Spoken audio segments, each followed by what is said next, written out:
Aujourd'hui, je vais vous montrer comment pirater n'importe quel compte de courrier électronique en utilisant Hydra dans Kali Linux. Kali Linux est une distribution Unix qui est basée sur Debian et conçue pour les tests de pénétration numérique. Donc Hydra, c'est un craqueur de connexion réseau extrêmement efficace qui ne se limite pas aux fournisseurs d'adresses email, forçant la brutalité, mais qui est également capable d'attaquer donc les serveurs SSH. Il brute force aussi les mots de passe pour les serveurs SMTP, c'est-à-dire que le serveur donc qui fonctionne avec le mailer, les serveurs de mailer comme Gmail et etc. et les serveurs FTP et HTTP. Donc on peut dire que Hydra donc, il s'ouvre un outil pratique utilisé pour casser un service d'authentification à distance. Comme je vais vous montrer donc, un exemple d'attaque par la méthode de brute force et spécialement donc, la méthode d'attaque par dictionnaire. Donc Kali Linux il utilise donc, un ensemble de dictionnaires ou bien des word lists par défaut. On le trouve donc ici dans slash usr slash chair. Donc ici, lorsqu'on tape word list, donc on va trouver donc des listes de dictionnaires qui est utilisées par défaut dans Kali Linux. Donc parmi les dictionnaires les plus connus donc, par cette cracker de connexion, c'est Roku.txt. Donc ce dictionnaire, donc, il contient des milliers de mots de passe. Je vous montre le contenu de ce dictionnaire. Donc, dans ce genre de dictionnaire, on trouve des mots de passe donc, comme un numéro par exemple, 1, 2, 3, 4, 5, 6, I love you, princesse, Roku. Donc, ce sont des exemples des mots de passe qui est statistiquement plus connus et plus utilisés par des milliers d'utilisateurs. Donc, ce type de dictionnaire, donc, comme j'ai dit, donc, contient des milliers de mots de passe. Donc, il existe aussi dans l'internet donc beaucoup plus de dictionnaires donc qui est généralement donc plus connu donc pour les hackers pour ce genre d'attaque. Maintenant donc je vais vous montrer un exemple d'attaque. Donc ici on trouve la commande donc développée par le cracker Hydra. Donc c'est Hydra -s, donc c'est -s pour l'option -s donc permet au hacker de changer donc le mot de changer l'adresse IP donc à chaque tentative. Donc je vais vous montrer par la suite je vais vous montrer par la suite donc l'utilisation ou bien la manière donc d'importance de cette option.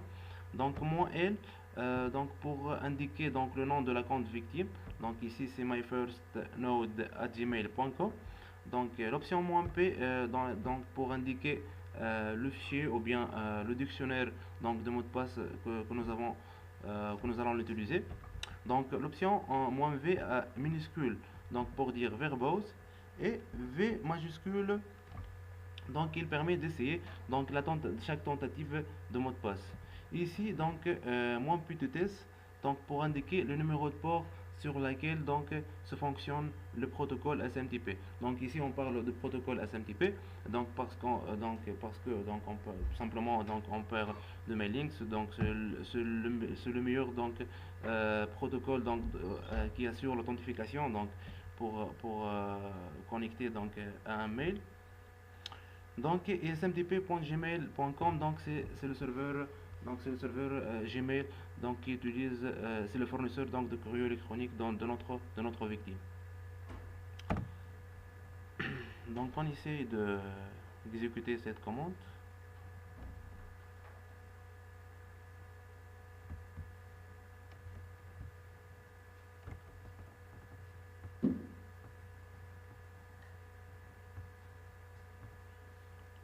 Donc donc il essaie donc chaque tentative de mot de passe afin de trouver donc la bonne mot de passe euh, ou bien le mot de passe donc réel de ce courrier électronique.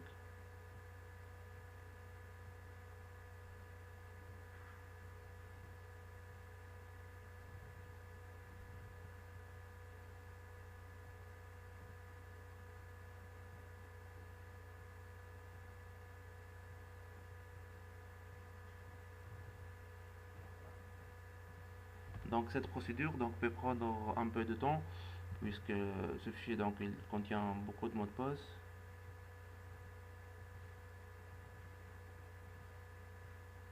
Oui.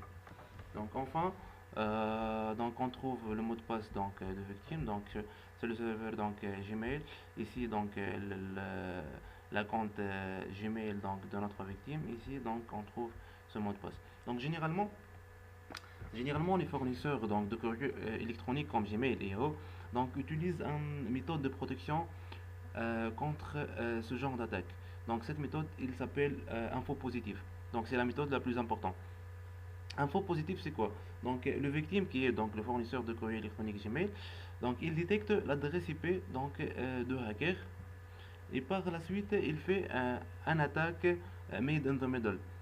Donc pour la requête SMTP, c'est-à-dire il prend la réponse SMTP, donc il met dans laquelle info mot de passe. Donc et aussi donc et ainsi donc le hacker à la réception de cette réponse SMTP, il va considérer que l'attaque donc est réussie. Mais réellement donc c'est un faux mot de passe. Donc cette méthode s'appelle info positive. Or que Hydra, donc le cracker Hydra, donc Kali Linux, il utilise des méthodes de protection contre ce genre de faux positifs. Donc, et parmi donc, ces méthodes, c'est l'option moins grand S. Donc l'option moins grand S va changer à chaque fois l'adresse IP, donc à chaque tentative essayée. Donc à chaque tentative essayée, donc le mot de passe va changer et par la suite donc la méthode donc de faux positif donc ne réussit pas avec ce genre d'attaque. Et merci.